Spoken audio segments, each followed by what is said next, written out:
quando o Elber me sugeriu alguma coisa, pensar em alguma coisa, eu já dei vários temas, né, lá no Centro Loyola, lá onde a gente trabalhava com ele, lá no Rio.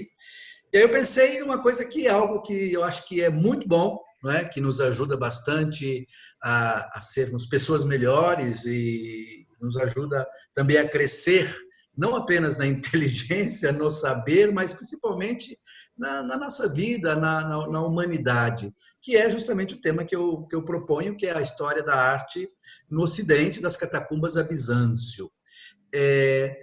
Por que a história da arte cristã, especificamente? Cristã porque eu sou professor de História da Igreja, sou formado em História da Igreja, é a minha área, estou sempre mexendo com isso, estou dando aula agora de História medieval, na Idade Média, aqui no Instituto, então é algo que me anima, não é?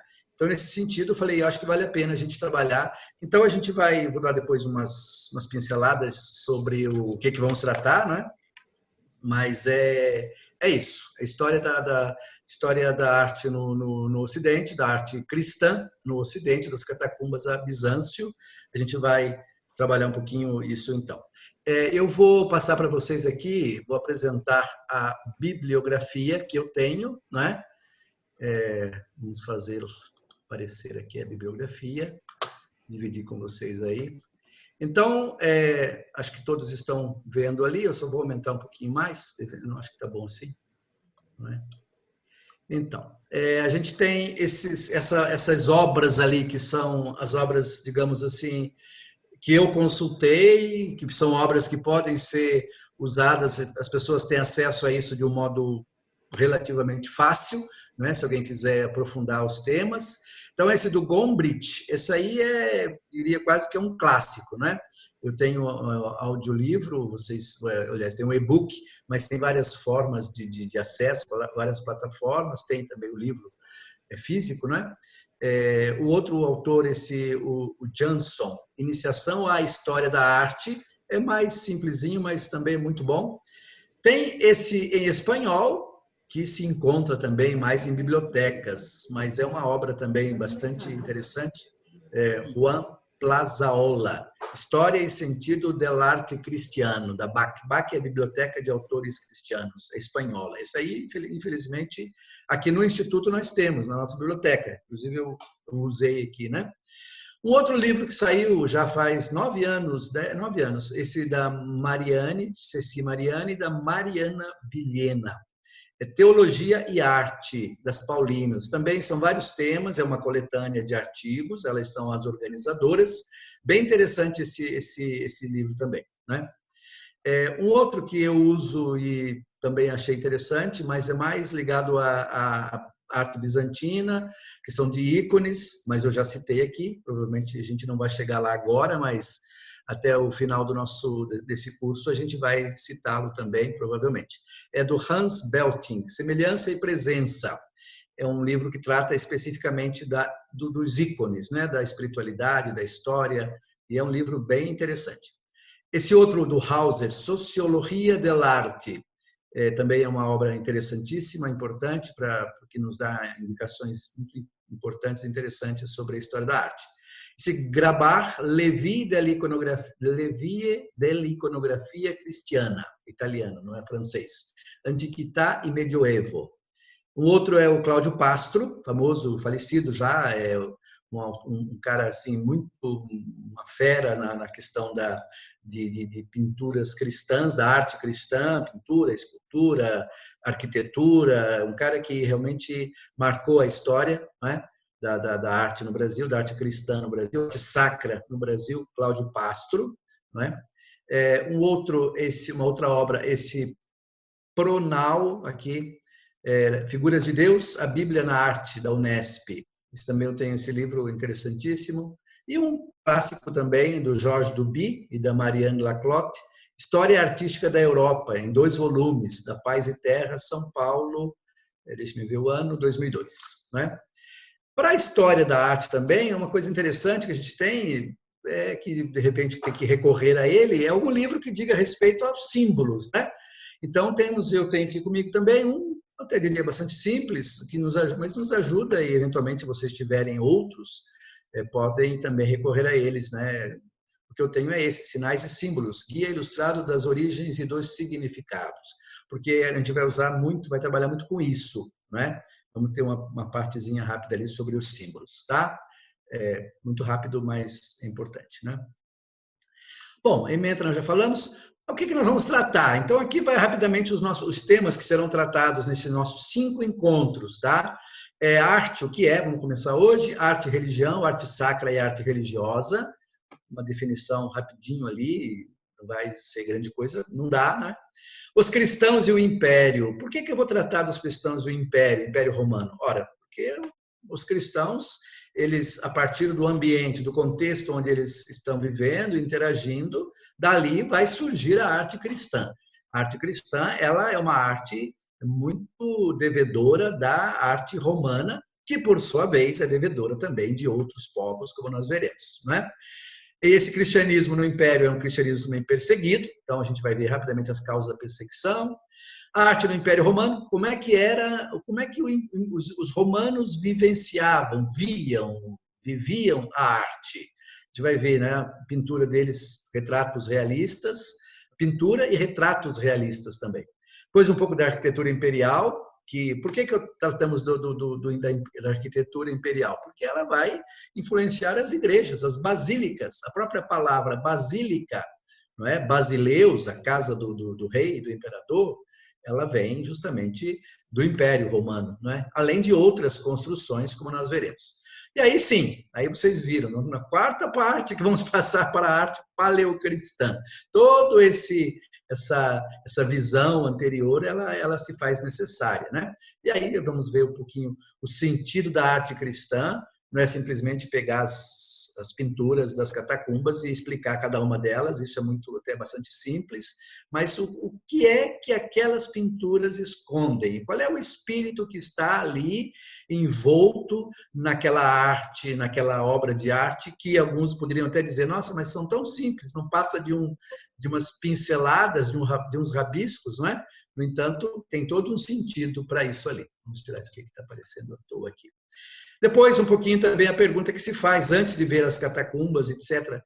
Proibição de imagens no cristianismo, a aniconia, não ícone. Mas como é que era proibido e, de repente, se faz imagens? E aí nós vamos ver uma experiência interessante na sinagoga judaica de Dura Europos, na atual Síria. Arte cristã fora de Roma, tem 2 cristãs aqui, muito perdido. Não tem só arte em Roma. A gente vai ver o Império, os cristãos estavam presentes em todo o Império. Vou trazer duas breves realidades, que é Dura Europos, a igreja doméstica, depois os cristãos no norte da África, alguma coisa também no norte da África. Embora, se formos procurar, vamos encontrar também na Ásia, no Egito, né, a igreja copta também, e por aí vai. Finalmente, a arte das catacumbas, símbolos, pinturas, esculturas. Quando falamos de esculturas, nos referimos mais aos sarcófagos, que estão nas catacumbas, algumas pequenas representações, passando depois para a arquitetura cristã constantiniana. Isso aqui tudo, para vocês terem ideia, até 313, 330, 350, ok? Quando o cristianismo ainda de perseguido passa a ser tolerado e, finalmente, passa a ser a religião oficial do Império. Uma segunda parte, a arte bizantina, então, ainda esperamos que possamos tratar da arte bizantina, e eu já adianto aqui, é apenas uma introdução, já coloco ali, né? Porque a arte bizantina, ela até hoje, nós somos grandes devedores da arte bizantina. Né? Ela é uma arte que inicia a partir do inserimento dos cristãos no Império, especificamente no Oriente, e a partir dali ela vai se tornar a arte não da igreja, mas a arte da sociedade europeia. E é claro, com todas as transformações que vão acontecer depois, mas a arte bizantina ela é, sem dúvida, uma referência para toda a arte, história da arte europeia até a arte contemporânea. Né? Então nós vamos dar uma introdução apenas a essa arte bizantina. Rapidamente, alguma coisa sobre as iluminuras, né? Também as miniaturas, que são também um exemplar de arte deste período. A arte bizantina no Ocidente, por isso que a gente fala a história da arte cristã no Ocidente, das catacumbas a Bizâncio. Ora, a arte bizantina no Oriente, mas tem uma influência muito grande também no Ocidente e, inclusive, nos inícios ainda do Império Romano do Oriente, a gente vai ter obras interessantíssimas em Ravenna, que é no Ocidente, Veneza, em Palermo, né? Exemplares da arte bizantina, inclusive a gente vai ver também na África, né? Então a gente vai trabalhar com essas realidades. Outras expressões. E até lá, acho que nós já teríamos trabalhado bastante. Tudo isso é o nosso esquema para essas 5 semanas, ok? Bom, uma delimitação necessária, e aqui eu vou colocar uma outra imagem, não é? Aqui temos a nossa abertura. Nós vamos falar, né, falando da arte romana. Por que arte romana? Ora, nós deveríamos começar com a Grécia, falando, afinal de contas, a Grécia é que é o grande nome quando se fala da beleza grega, de tudo aquilo que os gregos produziram. Na verdade, falamos da arte romana porque os cristãos entraram em contato primeiro com o Império Romano, não é? Claro, com devidas exceções, nós vamos assinalar depois, né? O modo cristão de se expressar, seja nas pinturas, seja em outras formas de expressão, é devedor do estilo romano, né? de expressão. Né? Ainda mais, claro, a arte romana, ela é derivada, a arquitetura, a escultura, ela é derivada também da arte grega, nós vamos ver, né? Mas a gente precisa dar espaço para conhecer a arte cristã, nós precisamos conhecer a arte romana, sobretudo as expressões do tempo das primeiras expressões cristãs de arte. Uma coisa importante que a gente tem que destacar é o seguinte, né? Toda a história da arte, das origens, ela está intimamente ligada à religião, não é? Desde as pinturas que nós conhecemos, né, os primeiros exemplares, qualquer curso de arte que vocês forem fazer, vocês vão logo ter ali no início, quer dizer, podem começar depois com sumérios também, né? Mas não adianta, são as pinturas nas cavernas de 18, 20 mil anos atrás, não é? E aí, assim, são imagens que têm uma profunda expressão religiosa, não é? Elas são essas imagens, esses testemunhos da arte, nós chamamos de arte isso, né? Esse testemunho de arte, especificamente do paleolítico, não é? Antigas, não é? Elas são artes que expressam uma vontade, uma sede, um desejo humano. Para ter uma ideia, essas pinturas específicas aqui que nós temos, né? diante da gente nesse quadro, vocês terem uma ideia, penso que todos sabem, ou menos imaginam, elas não foram pintadas ao ar livre, ok? Elas foram pintadas na parte mais profunda da caverna, no escuro, lá na escuridão, não é? No canto quase inacessível. Inclusive, as pessoas, algumas dessas cavernas que podem ser visitadas, a maioria não, né, estão fechadas, porque sofrem muito com a ação humana, o ar, luz, etc., né?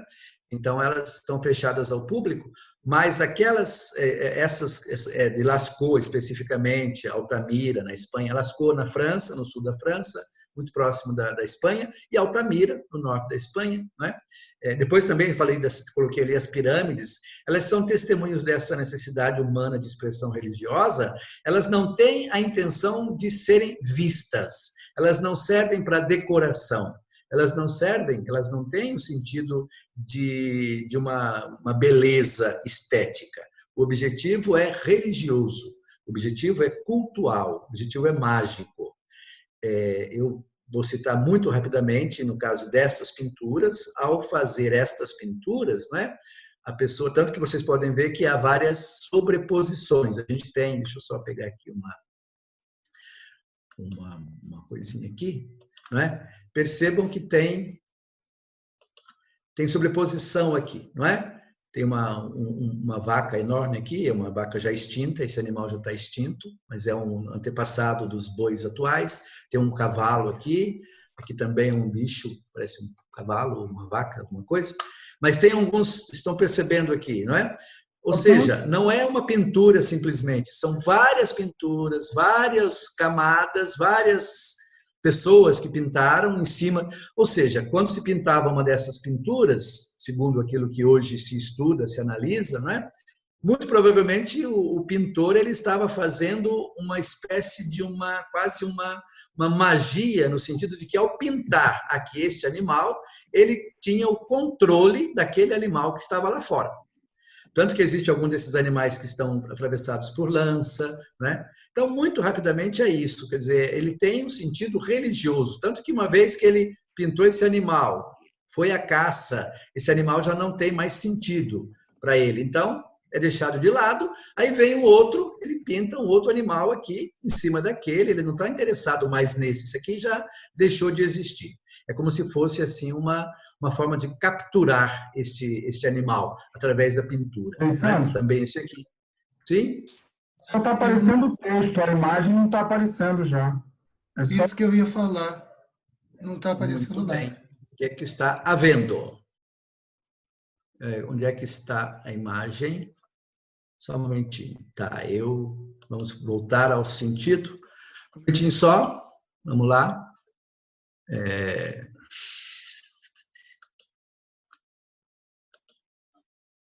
Uhum.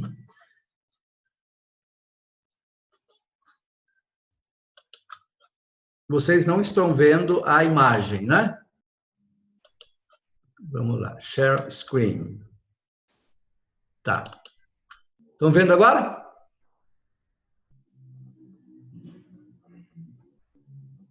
Agora sim. Estão vendo a imagem, por favor? Agora sim. Sim. Está aparecendo? Sim. Ah, tá. Vamos botar em tela cheia aqui, fica melhor. Estou colocando a tela cheia. Aí? Tranquilos? Ainda não. Está aparecendo, não? Agora sim. Agora sim. Tá bom. Eu fiquei falando no vácuo, então, né? Sei, tá bom. De qualquer modo. Sim. Tá. Então, eu só volto um momentinho só. Vamos lá.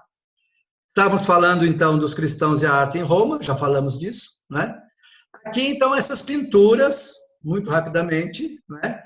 As pinturas das cavernas, aqui são das cavernas de Lascaux, na França.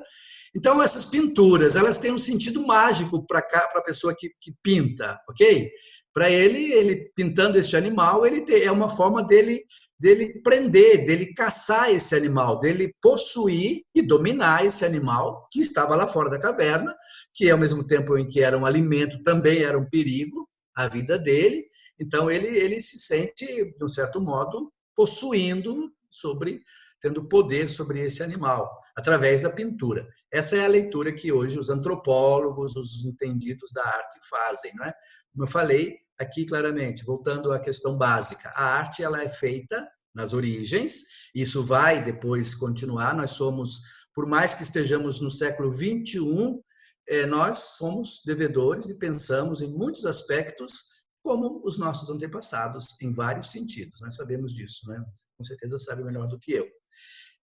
Uma outra, para ficar tranquilo também aqui, isso aqui, por exemplo, no Egito, né?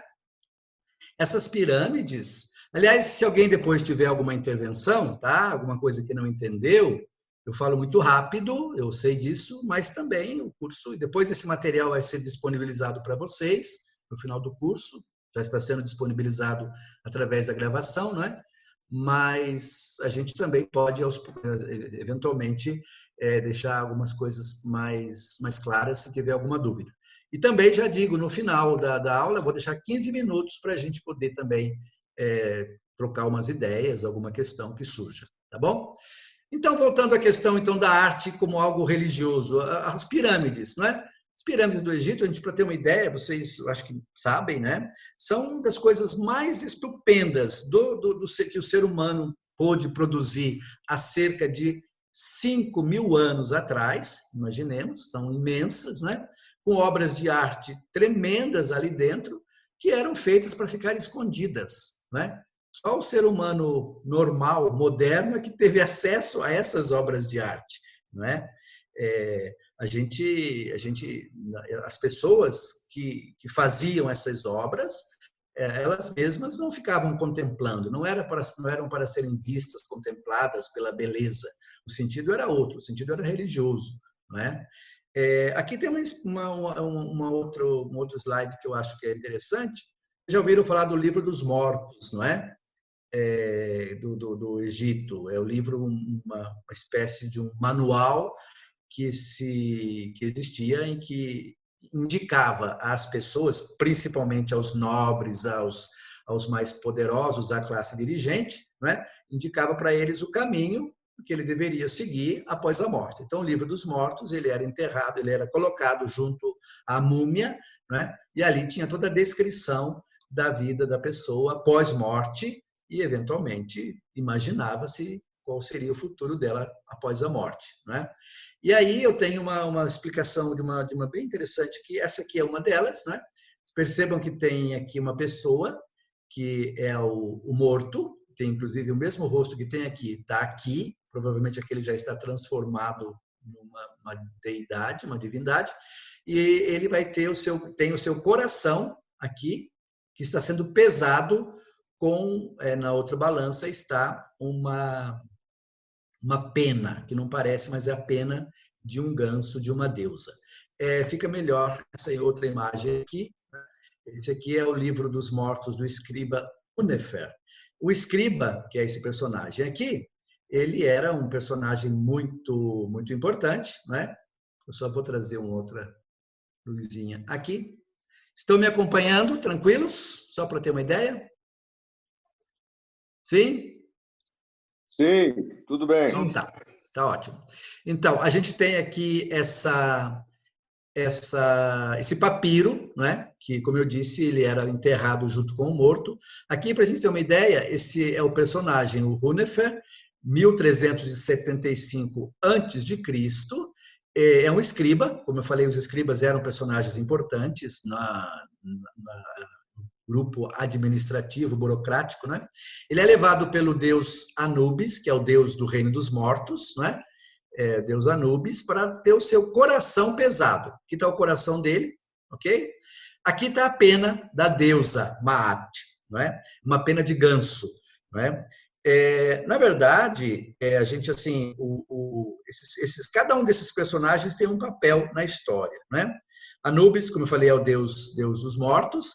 Aqui nós temos um outro, é o deus Tote, o deus do conhecimento e da sabedoria. Ele anota o resultado da pesagem. Estão vendo aqui, né? Ele está anotando o resultado da pesagem. Se o coração do Hunefer, do nosso caro amigo falecido, fosse mais pesado do que a pena da Maat, a Maat, aliás, ela é a deusa da justiça, da ordem, do intelecto, do caráter, a deusa que define o que é correto, o que é o bem e o que é o mal, né? Se o coração dele fosse mais pesado, ele não iria para a vida paradisíaca, pelo contrário, ele seria devorado por esse personagem que está aqui, né? Que é um personagem estranho, porque ele é uma parte hipopótamo, uma parte leão e uma parte crocodilo, que são os animais mais perigosos para os egípcios, não é? São os animais que mais causavam terror aos egípcios. Percebam que Anubis, ele também está aqui controlando a balança, né? O fiel da balança. O resultado descrito no livro dos mortos, ou seja, quem fez o livro supunha já esse resultado, e aqui fica ao critério nosso de imaginarmos isso.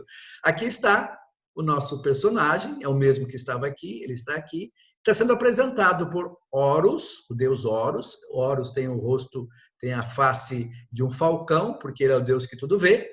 Está sendo apresentado ao deus Osíris, que é o deus maior do panteão egípcio, ok? E aí aparece, então, ele conseguiu superar essa prova, e aqui aparece o mesmo personagem diante dos deuses, todos fazendo a sua adoração aos deuses que acompanharam a sua prova. imaginem vocês que é uma questão, assim, uma coisa tão bonita. Mas o que é que precisa? Não sei se alguém de vocês já tinha feito essa experiência. Isso tudo exige o quê? Exige eu diria assim, uma chave de leitura. Não é? A gente precisa estar dentro da cultura. Hoje, é claro que não precisamos mais. Nós temos as pessoas que fazem isso para nós, né? Mas nós precisamos ter alguém que interprete isso. Não é? Mesmo porque todos esses hieróglifos aqui, ou hieroglifos, seja como se chama, não é? Eles foram todos decifrados, né? 1800, com Champollion, né? Que conseguiu pegar lá a pedra de Rosetta, acho que vocês sabem dessa história. Resultado, então, vamos continuar um pouquinho, né? Vamos lá. Só não estamos conseguindo passar para frente. Vou encerrar aqui. Um momentinho só. Aí. Aqui. A gente tem aqui uma coisa mais ou menos parecida, né? Que é a chamada Taula de San Miguel.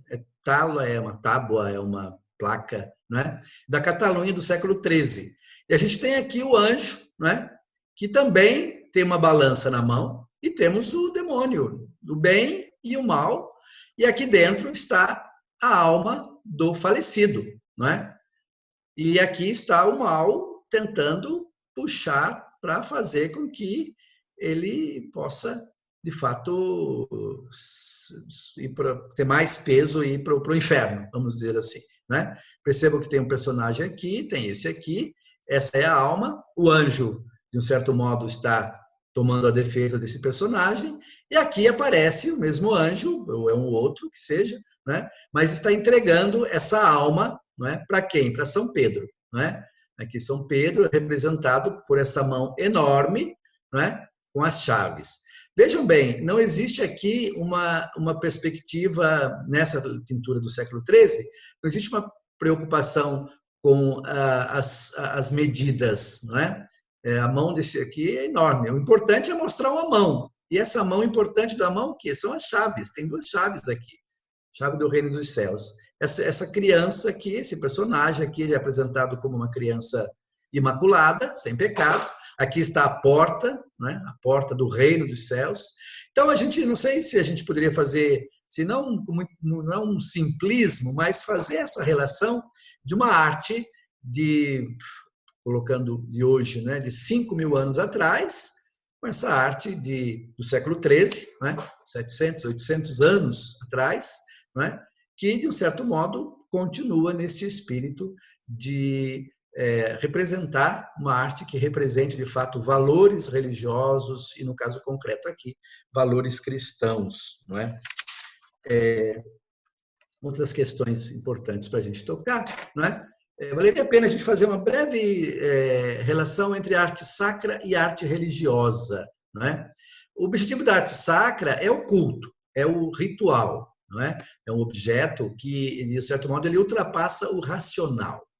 Certamente tem toda uma arte para se fazer um objeto de arte sacra. Mais tarde, eventualmente, a gente vai tratar um pouquinho dos ícones. O ícone é uma obra de arte, mas ele é uma arte sacra. Ele favorece, concretamente falando aqui, né, servem para favorecer ou expressar a fé, as sensações de religiosidade, a transcendência, levam à transcendência. Então, é um objeto de arte sacra. Geralmente, eles são destinados aos locais de culto, ao ambiente litúrgico, servem para cultivar o divino, para viabilizar a transcendência. Já a arte religiosa, ela respeita a religião retratada, não é? Mas ela não tem uma função ligada ao culto, à liturgia. O artista, quando ele faz uma arte religiosa, ele não está preocupado com o culto, ok? Não está preocupado com o rito que vai relacionado àquela obra. Eventualmente, sim, pode ser usada também no culto, mas o artista não é a preocupação dele se ele não está intencionado em fazer uma arte sacra, uma obra sacra, ok? E mesmo, talvez, nem exista necessariamente na origem uma motivação religiosa da parte do artista. Vamos dizer concretamente falando, budista pode muito bem fazer uma imagem de Nossa Senhora, de São Francisco. Aliás, na China, hoje, a Europa, ela na Itália, especificamente lá em Roma, grande parte dos objetos religiosos que se compra são vindos da China, né? E, com certeza, a maioria dos chineses nem sabe o que estão fazendo, assim, não tem um sentido religioso para eles, nesse sentido, né? A gente pode dizer, então, que nesse sentido, a arte sacra, ou melhor, na arte sacra, o artista desaparece, né, e deixa Deus falar. Na arte religiosa, quem aparece é o artista. Então, esses dois dados. Na verdade, vejam bem, eu fiz um resumo bem sintético aqui, mas essa é uma questão bastante discutida, certo? O que é arte sacra, o que é arte religiosa? Linha de máxima é isso, tá? Dá para a gente ter uma outra coisa interessante também, talvez, que é justamente que a arte sacra, ou melhor, a arte religiosa, ela também tem que respeitar o contexto cultural daquela obra.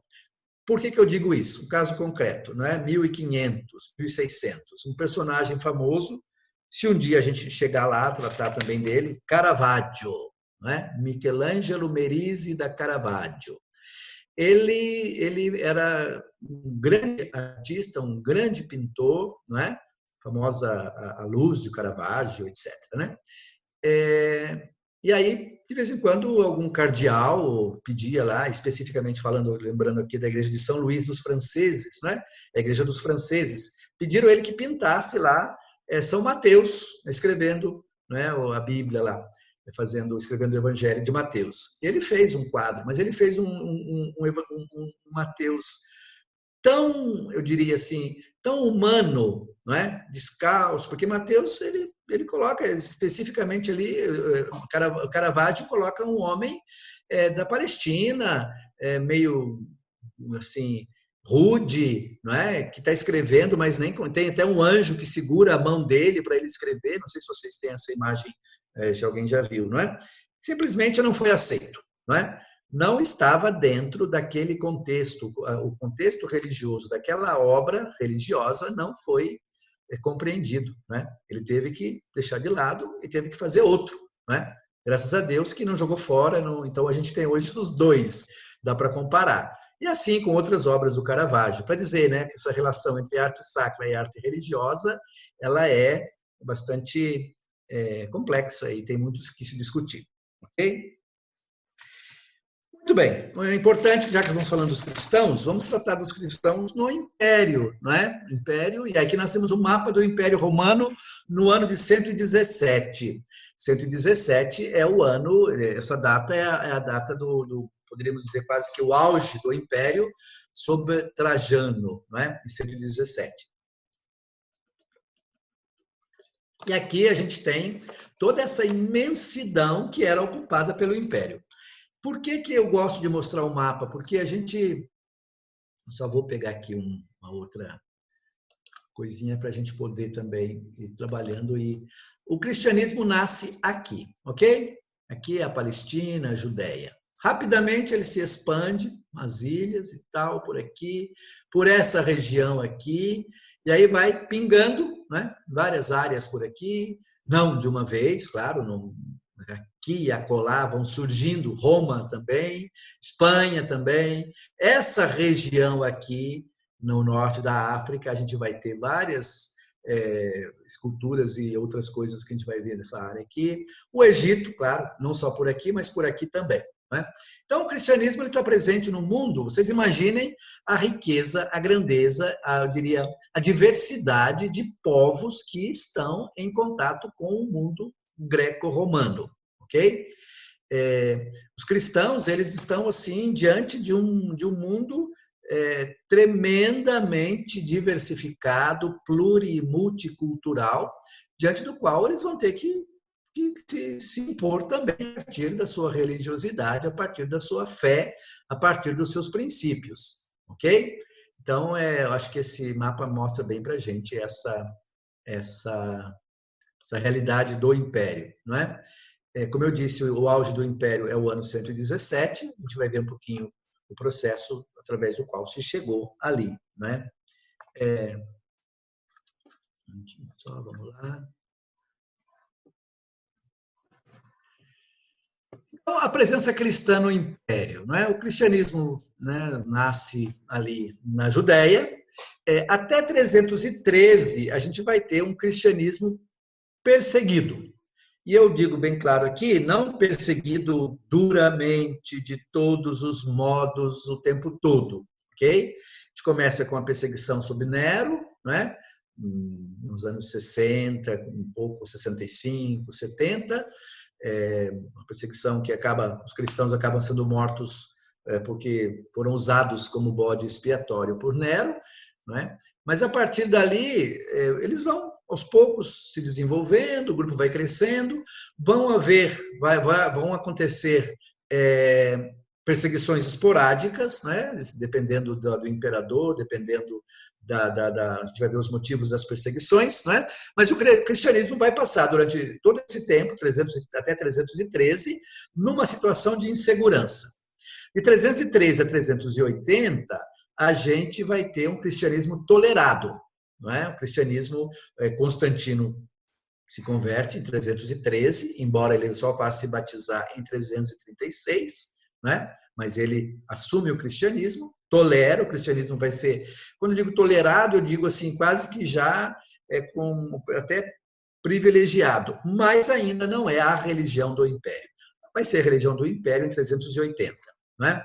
De 380 a 476, o cristianismo é a religião oficial do Império, e em 476 a gente vai ter a queda do Império Romano do Ocidente. A partir daí, o Império Romano do Ocidente praticamente deixa de existir, vai existir aqui e acolá, Ravenna vai ser a sede, mas, de qualquer modo, o que acontece? Em 476, Odoacro, o rei bárbaro dos Érulos, ele depõe e mata o Romulus Augustulus, que era o último imperador romano. No Oriente, ao contrário, o imperador Constantino se mudou para o Oriente em 336, né? 330, na verdade, né? Mas fundou a cidade de Constantinopla. No Oriente, o cristianismo continua firme e forte, né? Tentando ainda manter presença também no Ocidente, mas não consegue.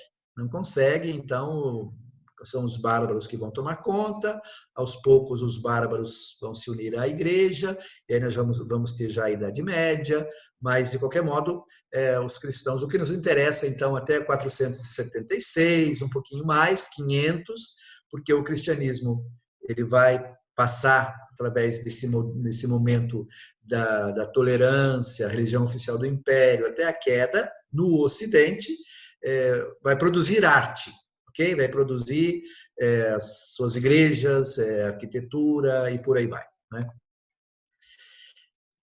Na verdade, antes do ano 200 depois de Cristo, né, inícios do terceiro século, a gente não tem quase nada que possa ser considerado uma produção artística cristã, né? Final do segundo século, 180, 170, tem alguma outra coisinha. As primeiras catacumbas começam, mas é uma época justamente de perseguição, de insegurança, então os cristãos estão vivendo meio escondidos. A gente vai ter símbolos, vamos ver rapidamente, né?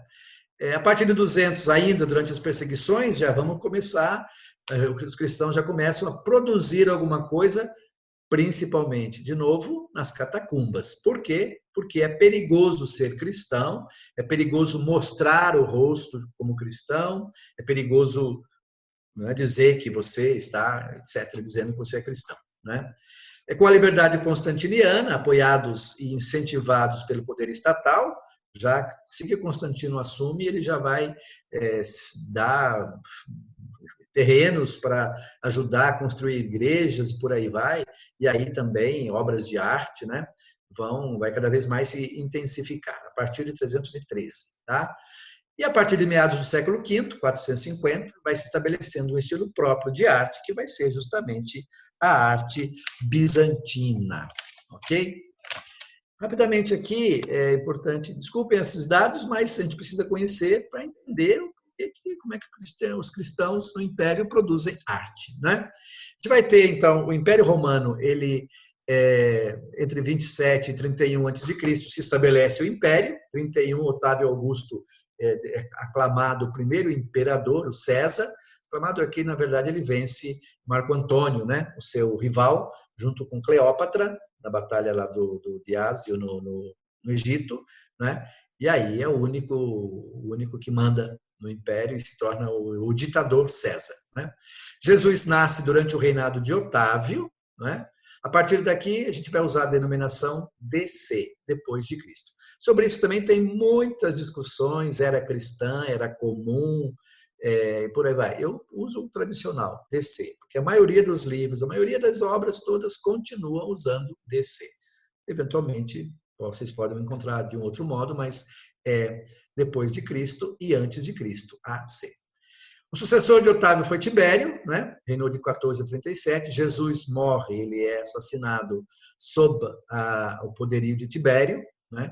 Após a morte de Jesus, os cristãos se espalham pelo Império, né? Logo nos inícios, a princípio, alguns querem ficar só na Judéia, em Jerusalém. A gente vai ter uma crise terrível sobre a questão do seguimento da lei, da circuncisão, mas o grupo de Paulo, vamos logo dizer aqui, é o grupo que vence e é um grupo de abertura ao paganismo, aos pagãos, aos helenistas, não é?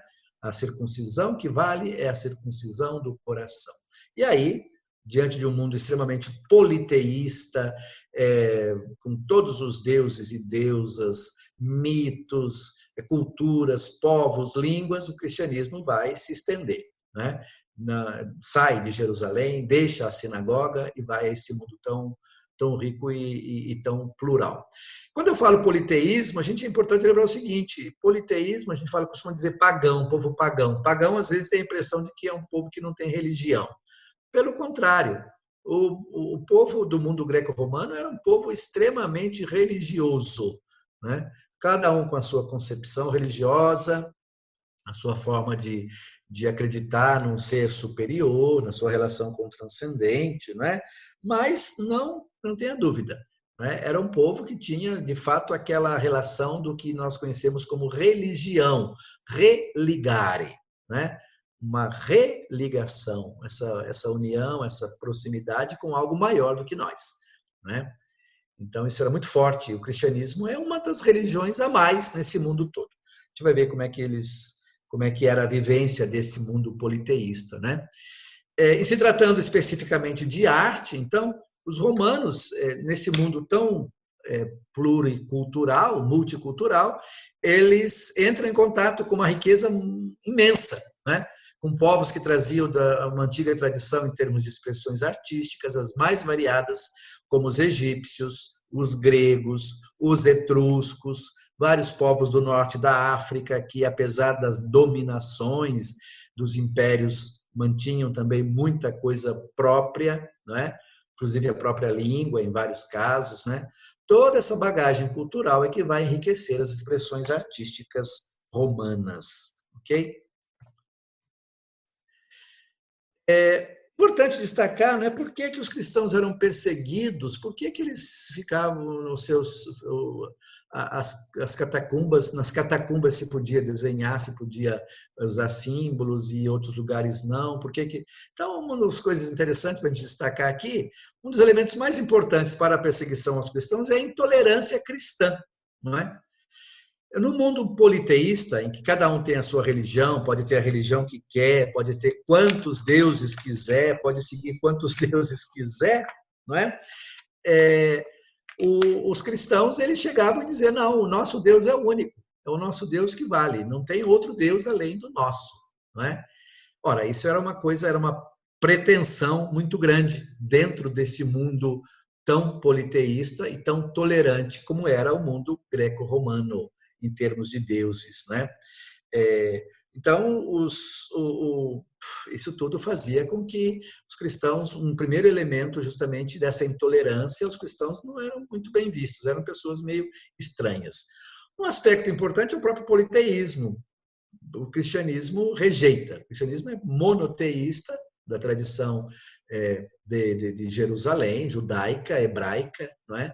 De um único Deus e não aceita outros deuses. E aqui é um problema sério, por quê? Porque havia no Império deuses para cada coisa da vida. Para cada aspecto da vida humana, cotidiana, havia deuses. E aqui é importante dizer que havia os deuses, havia o culto oficial do Império, o culto estatal, digamos assim, ao deus Marte, não é? Que em momentos de grandes crises ou até de grandes vitórias se fazia lá o sacrifício de uma hecatombe. Hecatombe é 100 touros, não é? Diante do templo de Marte, né? Eram os templos mais ricos. Em grandes momentos de festa, os deuses eram aclamados. Para ter uma ideia, quando se corria no circo, quando tinha as festas no circo, as celebrações, era em nome das divindades. No teatro se fazia, as pantomimas também eram feitas com relação aos mitos dos deuses, né? A política do panis et circenses, pão e circo, era em nome dos deuses. As festas dionisíacas, quando se distribuía pão, vinho de graça. Quando vinham os generais vitoriosos, tinham que fazer a sua caminhada pela via sacra, via triunfal, que ia do Coliseu até o centro da vida política romana. Ali eram os deuses que estavam presentes, era tudo feito em nome dos deuses, né? Os cristãos se recusavam a participar disso, não é? Não participavam dos banhos públicos, não participavam dos teatros, não participavam dessas festas, começavam a soar como pessoas estranhas, né? Então, isso tudo, estou dizendo aqui nesse sentido de dizer, quer dizer, a arte cristã, ela também vai se espelhar um pouco, vai ser reflexo dessa recusa cristã de participar desse mundo, não é? Depois os boatos contra os cristãos, justamente porque faziam os seus ritos, eram obrigados a se esconder, fazer os seus ritos às escondidas nas casas, não é? Eles mesmos não se comunicavam, não se diziam abertamente cristãos. Surgiam boatos de que eles, nos seus ritos, eles cometiam incestos, porque eram irmãos e se amavam como irmãos. Comiam uma criancinha, não é? Matavam, chegava o momento do rito em que eles, segundo boatos, né? Pegavam uma criancinha, cobria de farinha, pegava uma faca, cortava aquela criança e comia um pedaço. Comiam a carne e bebiam o sangue do seu Deus. Temos escritos sobre isso, né? Eram os boatos. Isso tudo fazia com que os cristãos fossem pessoas meio assustadoras à sociedade romana, que, como eu disse, tinha tanta tolerância com tanta coisa.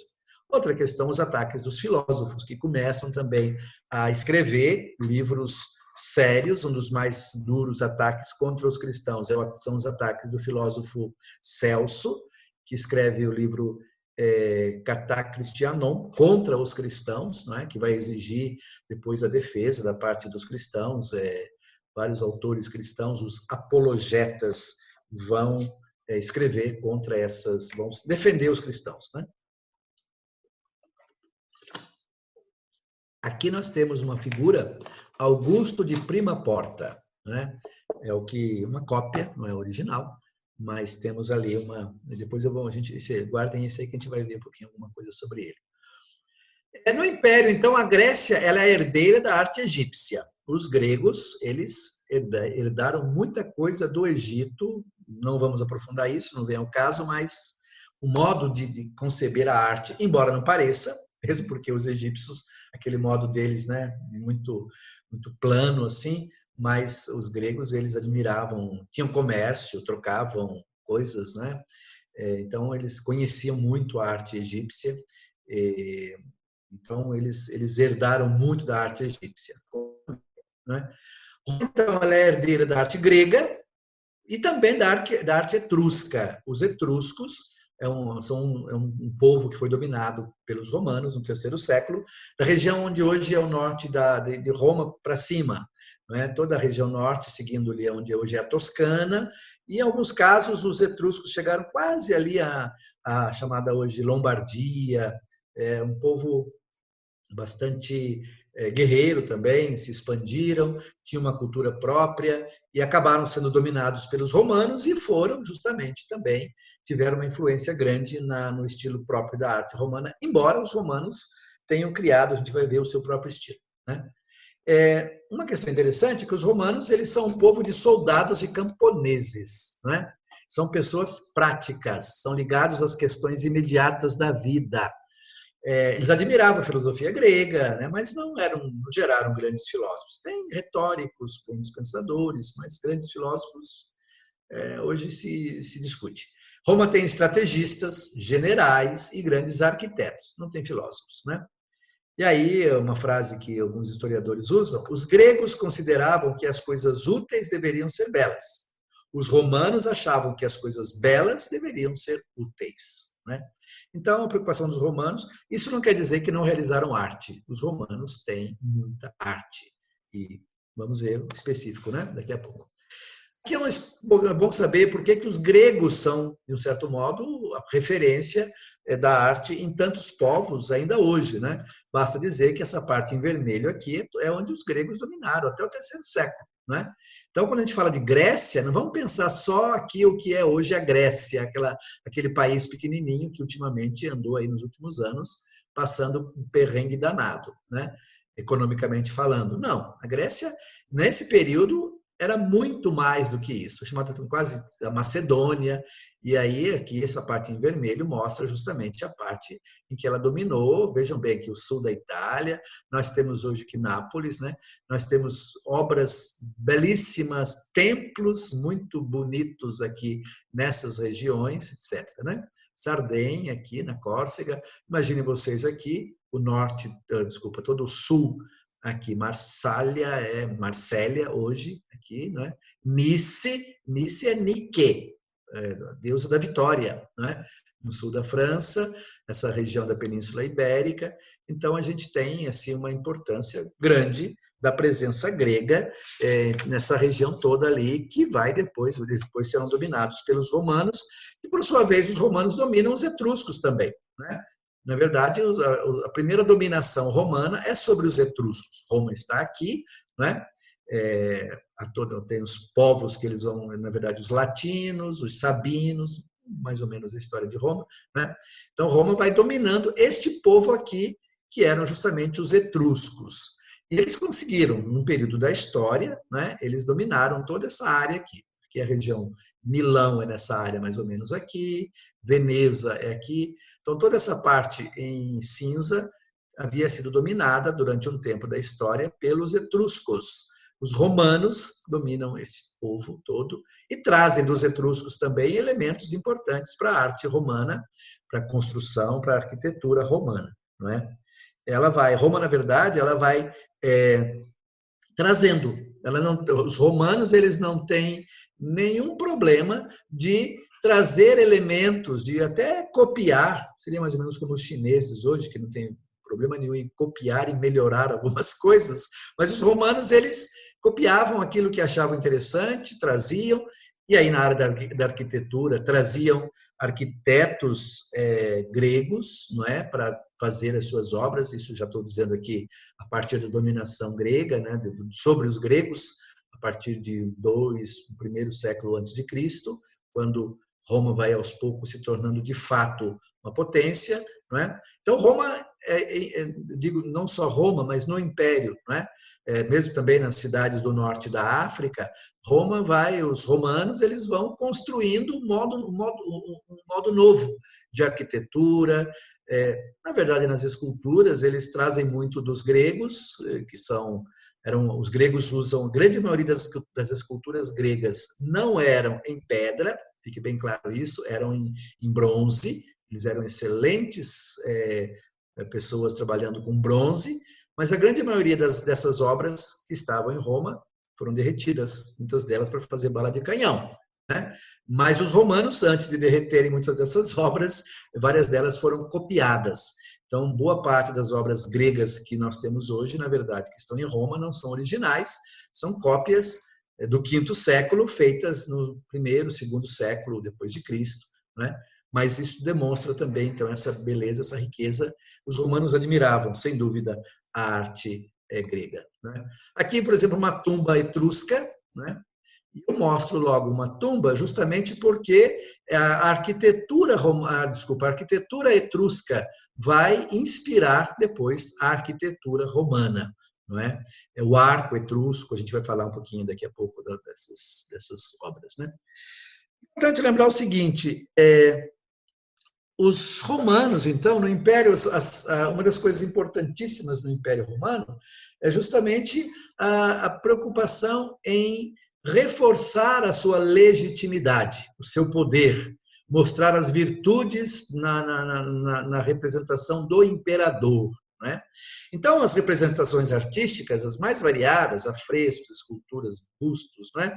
A cunhagem de moedas e a própria arquitetura, né? São, de um certo modo, prova desse culto, o culto ao imperador, né? A cidade de Roma, o imperador, quando ele chegava, o novo imperador, ele era obrigatoriamente, ele tinha que fazer alguma grande obra. Estou falando aqui do auge do império, tá? É importante dizer, por exemplo, com Nero, nos anos 60, Roma pegou fogo, né? Por quê? Porque a grande maioria das obras na cidade de Roma ainda tinha muita coisa de madeira, muita coisa de palha, né? O império estava ainda se formando. Então, o que nós vemos hoje de Roma, as grandes ruínas do Palatino, os grandes circos, é a partir de Nero, especificamente, dos anos 60, 70, 80 para frente, ok? E aí, sem dizer mais, uma grande maioria de 200 para frente, né?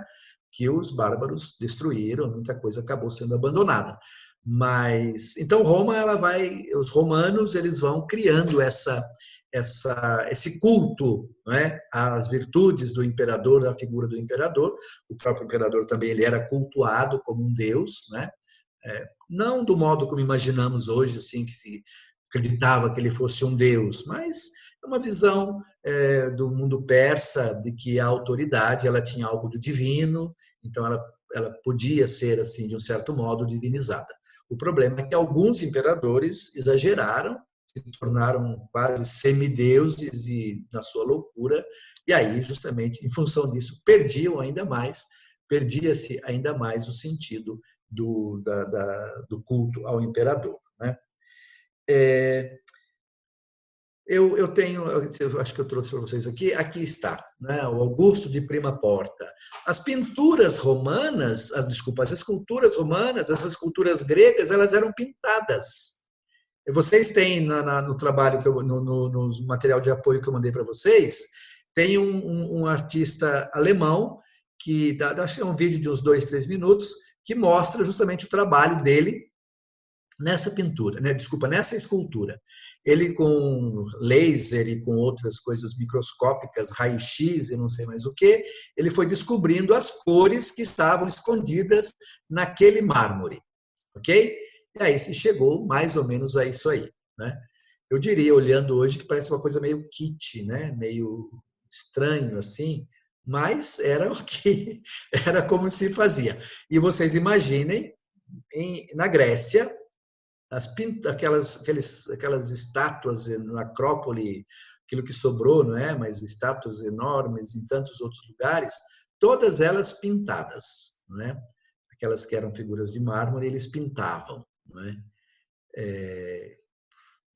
Era um modo, né? E nós não imaginamos isso hoje, porque, como eu disse, aquilo que nós vimos, ela era branca, né? Sem nenhuma pintura natural da própria pedra, né? Então, desde as primeiras vitórias romanas sobre os gregos, uma das principais foi o saque e a destruição de Corinto, em 146 a.C., os navios romanos voltavam abarrotados dos espólios de guerra das cidades gregas. E o que mais tinha nesses espólios? Esculturas, né?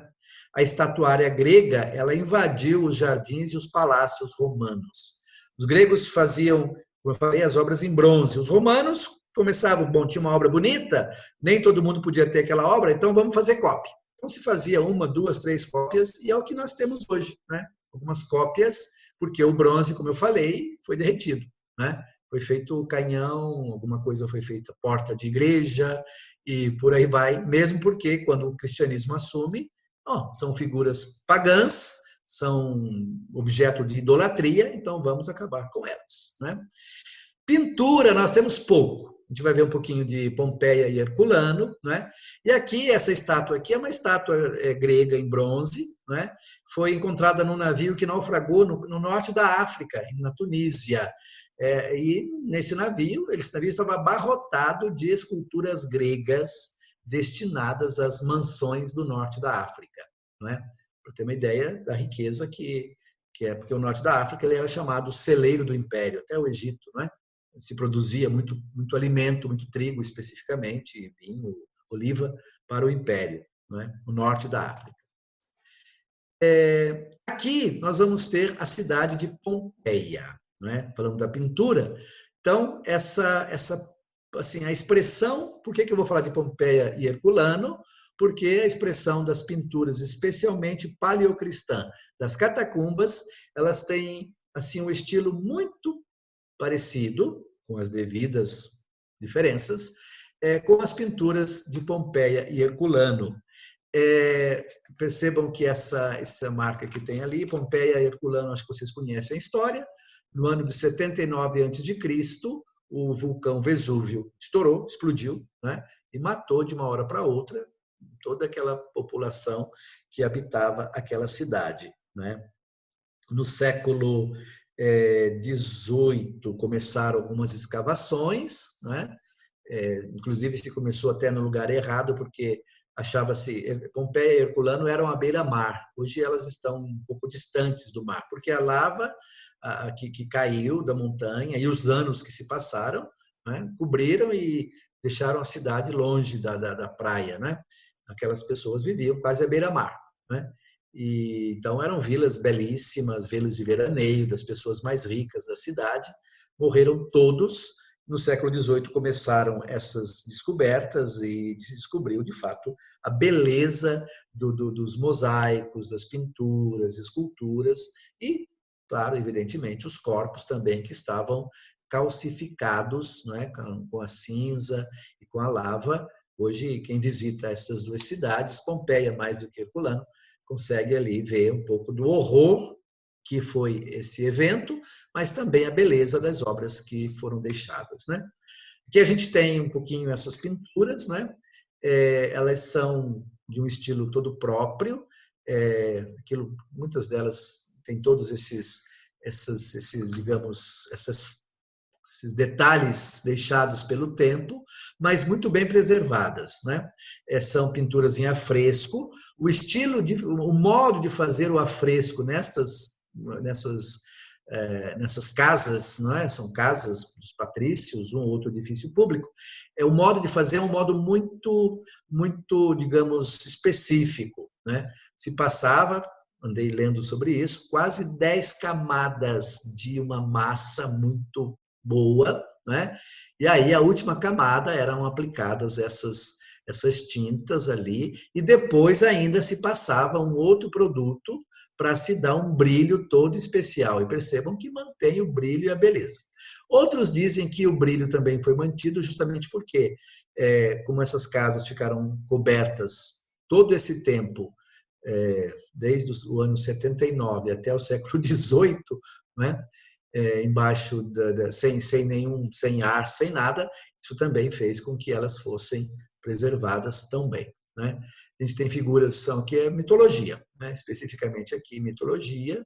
Aqui também a gente tem toda uma procissão mitológica. Aqui um detalhe daquela lá. Eu chamo atenção para esses detalhes aqui que são gregos, né? Mas essa cor aqui é o chamado rosso pompeiano, uma coisa característica de Pompeia, né? Que depois vai ser usado também em outras pinturas, né? Agora preste atenção no seguinte: não há aqui uma representação muito de espaço, tem um furo aqui, né? Mas não, para eles são figuras meio planas, não estão preocupados muito com, não existe aqui a perspectiva, né? A gente quase que não vê fundo, não tem uma terceira dimensão, né? embora haja uma tentativa especificamente aqui, né? Dessa aqui que é mais alta, a outra está um pouquinho mais no fundo. A perspectiva ela vai ser usada, ela vai ser inventada, eu diria, não inventada, mas assim aprimorada só na Idade Média, a partir de 1300, 1400, né? Mas aqui ela tem... E outra coisa que chama atenção também é o rosto dos personagens. Vejam bem o olho, essa expressão, a força de expressão do personagem, né? Essas mulheres. A gente tem outros quadros aqui, né? Olha só esses aqui. É o Próculos e a sua esposa, né? Imagine, dá para quase a gente chegar e conversar com essas pessoas hoje, né? Dizer, olha, como é que vocês estão, como é que passaram o dia, vamos tomar um cafezinho, né? Tal a expressividade desses personagens. E aqui, já adianto, né, não vai tratar hoje, mas na próxima aula, é uma das características básicas da arte romana, do tempo do Império, que mesmo não diretamente levada de Pompeia, mas que vai permanecer, que é a famosa retratística, o gosto pelos retratos, né? A Grécia não preocupava com retrato. A pintura grega, o grego, ele se preocupa com o ideal. Por isso a beleza grega, não é? A beleza grega é o ideal de beleza. É uma beleza que naquele belo estão todos os belos do mundo, é o belo comum ao ser humano. Na pintura romana e na escultura, vamos ver depois, nos bustos, eles fazem o indivíduo, é a pessoa, né? É a pessoa que conta, é o retrato do indivíduo. E aqui, de fato, nós vamos ter a oportunidade de ver outros ainda, né? Aqui um lararium. Lararium é o deus Lares, os deuses domésticos, né? E eu falei, acabei não completando, havia no mundo greco-romano, no mundo romano, o culto oficial, não é? Mas havia o culto familiar, o culto da família, dos lares, o culto do pater familias. Cada família tinha lá os seus deuses, os seus antepassados, né? E aqui é um típico larário, né? Vejam que também são figuras quase que apenas intuídas, não tem muitos detalhes, são riscos assim, mas se percebe muito bem o rosto de algumas dessas pessoas, né? A fisionomia, né? Também não estão preocupados com detalhes de fundo, né? E eu chamo a atenção porque isso vai ser depois um elemento importante para a gente ver as figuras das catacumbas, né? Aqui eu chamo a atenção para uma serpente, percebam, são duas serpentes. Serpente é um símbolo que é muito utilizado nas pinturas, né, na arte plástica, e não necessariamente negativa, como é no cristianismo, né? E aqui já adianto, os símbolos, eles dependem muito da cultura que os utiliza, né? Do modo como aquele símbolo, aquele animal, aquele objeto, ele é visto naquela história, naquela cultura, naquele contexto. Aqui um outro lararium, e aqui tem outra serpente, né? Provavelmente é um ser da família, né? Que está sendo aqui louvado, alguma coisa está sendo feita aqui, né? Esse aqui é um outro elemento interessante do mundo grego. Os gregos usavam essas caveiras aqui de boi, tem até um nome próprio que eu não me lembro agora, grego, que se usa para decoração também, né? Isso aqui é um espiral, parece uma concha de caramujo, também é um dado interessante desse processo. É um típico templo grego, com colunas gregas, estão vendo aqui. Aqui tem um capitel coríntio, são algumas, dá a entender que é um capitel coríntio, né? Todo esse elemento. Então, essa aqui é próprio do mundo grego, né? Que os romanos aceitaram e levaram também para as suas representações. Aqui, uma das coisas mais bonitas de Pompeia, né? Essa deusa, aqui, essa ninfa primavera, né? Parece que ela está levitando, né? Colhendo aqui um botãozinho de flor, colocando no seu cesto, né? A cornucópia, sem assim, e a leveza do movimento, só os traços que indicam o movimento, a cor belíssima. Essa outra personagem aqui, uma personagem mitológica, também segurando uma cornucópia, né? Isso aqui geralmente significava fortuna. Eu não fui atrás, não me preocupei muito com isso, mas cada uma dessas figuras elas têm uma explicação, né? Aqui, né, lembrar que as figuras romanas elas não tinham apenas o objetivo do deleite sensorial, elas eram também meios de expressão da fé, digamos assim, da crença dos seus proprietários, né? Apesar de ser assim, por exemplo, um jardim aqui, imaginem vocês que coisa mais bonita, né? Pássaros, uma pequena fonte, pássaros, frutos aqui, não parece, mas tem frutos, mas aqui estão os bustos dos donos, dos senhores desta família. Também aqui aparecem, provavelmente, deuses, né? Divindades ou deidades, né? Mas era uma forma da arte expressar justamente a crença destas pessoas. Isso aqui é um detalhe daquele passado do anterior ali. Coisa mais bonita, né? Coisa mais bem feita, que arte que existe nessas obras, né? Aqui, justamente, uma estátua, né, que foi Hermes, descansando, Hermes porque ele tem aqui o mensageiro, tem as asas nos pés, esse aqui é uma figura, um bronze grego original, que foi encontrado em Pompeia, né, nas ruínas, tem outras também. Aqui é um mosaico de Pompeia, né, muito bem feito, muito bem conservado, né, são seres marinhos, era uma cidade marítima, à beira-mar, então os peixes que se encontravam naquela região também, né, expressos aqui. Beleza, nós temos ainda alguns minutos, eu vou parar por aqui, ok, Elber? Ok. Então tá. Nas pinturas e retratos realistas. Não sei se alguém quiser fazer alguma pergunta, podia, se quiser, escrever aí e a gente trocar umas ideias, né? Vocês é que sabem. Tem alguma, para não ficar só eu falando, alguma dúvida, alguma... Vamos lá, se alguém quiser algum comentário, alguma coisa que chamou a atenção. E também pode fazer depois, eu posso responder também depois, né? Sem problema, né? O Elber depois me passa as dúvidas, mas não sei o que vocês acham. Eu acho sim, eu acho que é importante, ainda vou continuar na próxima aula ainda um pouquinho sobre a arte romana, mas dizer, os cristãos, eles estavam cercados de arte, cercados de deuses, cercados de pintura, né? Cercados de símbolos e significados, e como é que eles vão trabalhar isso, né? Nós vamos ver um pouquinho isso. Frei Sandro, os gregos tinham muito dos egípcios, eles conheciam Sim, muito, e os romanos copiaram dos gregos, né? Eles adotaram a cultura grega, dos etruscos, então assim, a coisa é meio copiada no geral, né? A arte ela foi se modificando conforme ela ia encontrando outras culturas. Sim. Isso é fantástico, né? Que na verdade acaba sendo a fonte, a origem uma mesma, ela só vai modificando de acordo com na outras verdade, realidades. assim, sim, quer dizer, o grego, até vou dizer, não é? Até eu não falei aqui, não fui lá atrás nos sumérios, né? Vamos colocar ali 4, 5 antes de Cristo, né? Que os sumérios também têm a sua arte, e também os sumérios, quer dizer, é todo aquele mundo ali que é muito próximo, assim, não tão, mas era um mundo que estava em contato. Egípcios, sumérios e gregos, né?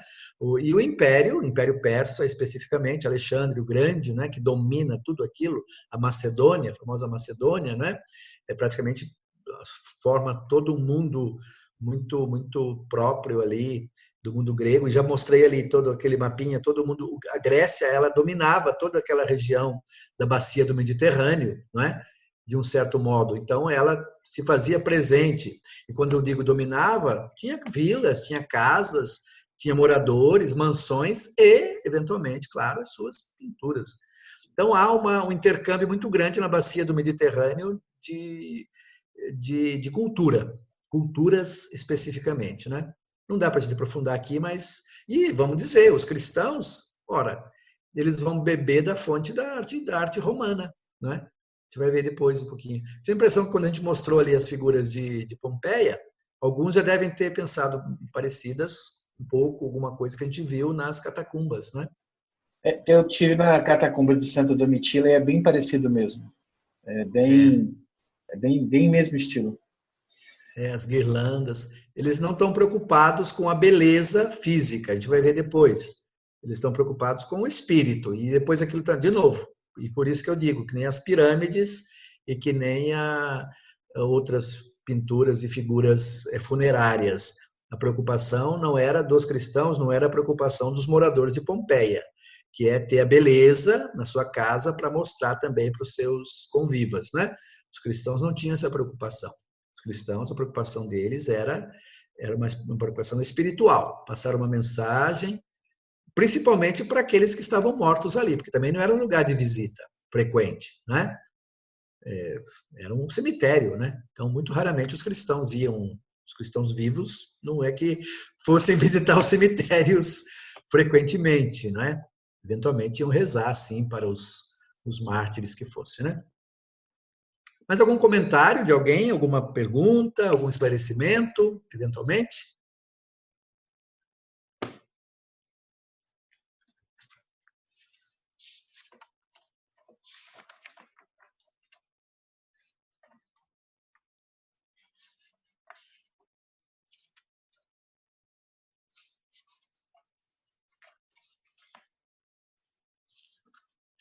Bom, eu já temos ainda 5 minutinhos, eu já posso começar aqui com essas pinturas, retratos realistas, não é? Nós vimos aqui, com relação àquelas figuras do mundo de Pompeia, algumas daqueles retratos tão bem feitos, né? Vamos ver aqui. Está apresentado para vocês aí? Estão vendo? Pinturas, retratos realistas. Sim, Estão sim. vendo aí? Tá. Então, por volta do século I, essa arte romana, inspirada na grega, né, ela não vai mais ter muito da magia, da religiosidade. Os artistas vão começar a se tornar, de fato, artistas, ok?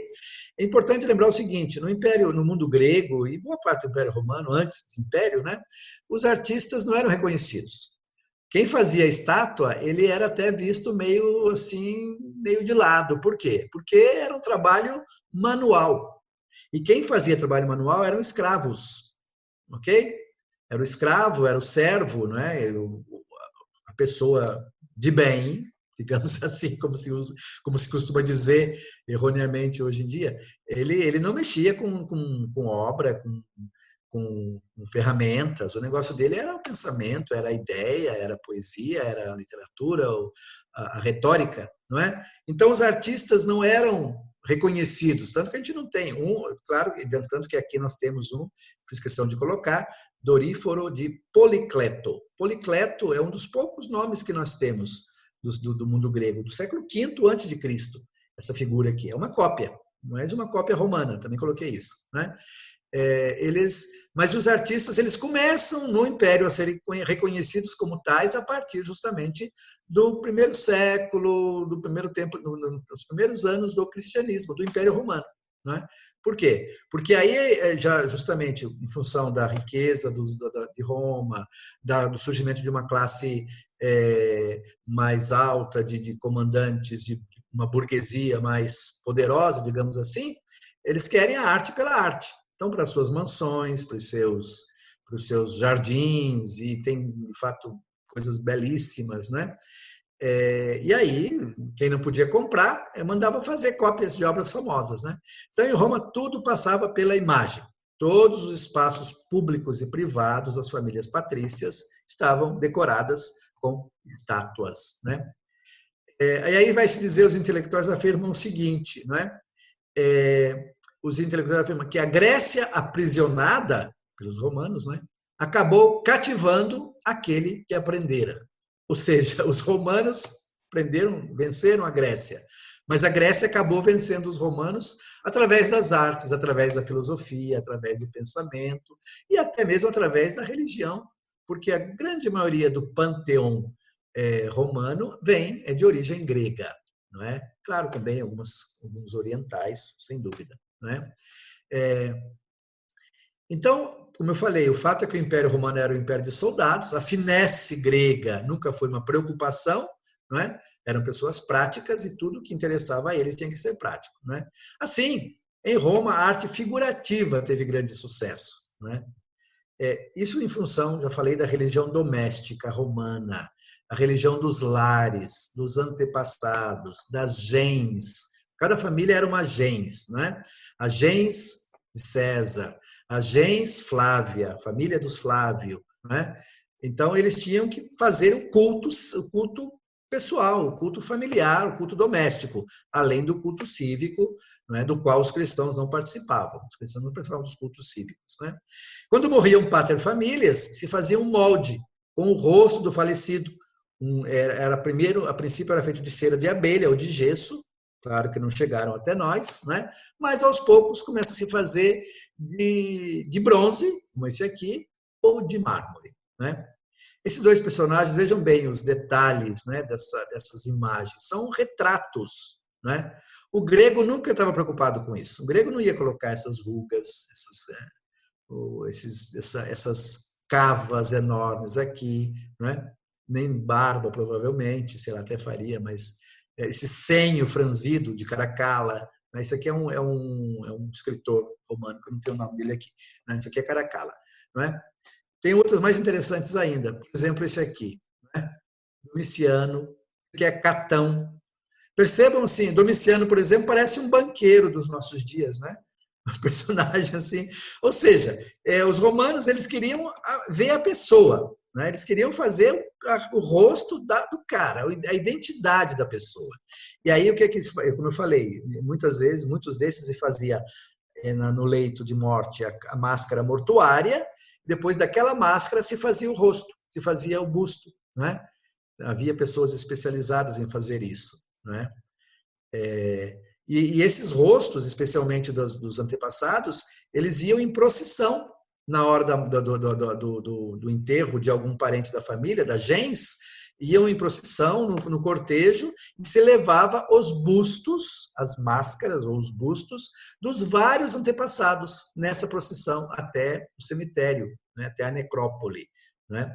Disse que de Susa, quando ele morreu, foi um ditador romano, antes do Império, no seu enterro foram mais de 200 máscaras, né, dos seus antepassados. E as pessoas eram pagas para levar essas máscaras como representando o antepassado, né? Então é algo muito... A retratística romana ela é muito específica, muito forte, né? Que é Marco Aurélio, né? Um famoso imperador também, o Caracalla, um outro aspecto daquela pintura aquele busto que nós já vimos, né? Aqui eu acho interessantíssimo, mesmo nesse período também, de um certo modo, a retratística também entra no Egito, né? Essa aqui é uma múmia, tá? Dá para ver, né? Como é que se fazia? São muitas pessoas simples, não necessariamente os grandes imperadores, né? Tanto que no primeiro ano já eram dominados pelos romanos, então é uma influência romana. Essas pinturas, né? Isso aqui, esse rosto aqui, né? Esse aqui provavelmente é um outro. Mas imagine, tem outros quadros aqui que dá para ver melhor. Olha só esses aqui, né? Esse também parece muito com Pompeia, né? Isso aqui, depois vinha a múmia aqui embaixo, vinha o corpo embaixo, né? E olha a expressividade dos olhos, parece uma foto, né? Uma foto pintada dessas pessoas. Depois aqui. Bom, eu vou encerrando por aqui. Elber.